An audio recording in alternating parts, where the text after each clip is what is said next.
All right, thank you, Dan. The Fort Hood shooting victims were taken to Temple, where doctors have just issued an update on their condition. Fox 4's Jenny Anchondo continues our team coverage. Jenny, what's the latest update? Yes, Steve, we just learned that 3 people remain in critical condition, but they are all expected to survive. Now, the conditions of the others have improved, actually. 2 patients are now in fair condition and 4 are in good condition. Earlier this morning when we spoke about this, those 5 were in serious condition.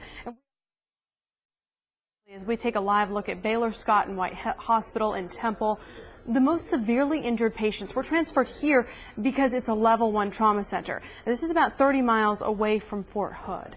So doctors at Scott and White told us several patients could be discharged today, as some of them are only dealing with superficial injuries right now. We've also learned that patients range in age from their early 20s to their 40s, all in varying ranks of the military. Now, there is still so much work to do in the operating room.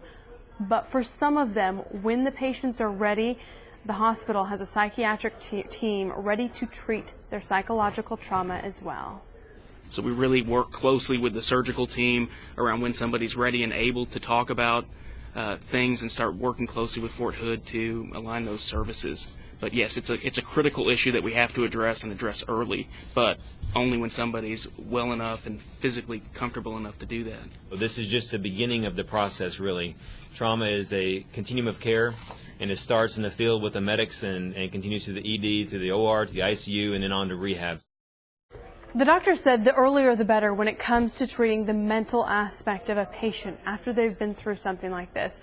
The patients in critical condition have neck, spine, and abdominal injuries. Doctors say 2 of them will require further surgery, and then a 3rd is being evaluated for a possible surgery. They say of those who are awake and talking, they are in good spirits. A Family Assistance Center hotline is also available to family members, and chaplains have been setting up family counseling centers on and off post. I'm Jenny Anchondo, Fox 4 News.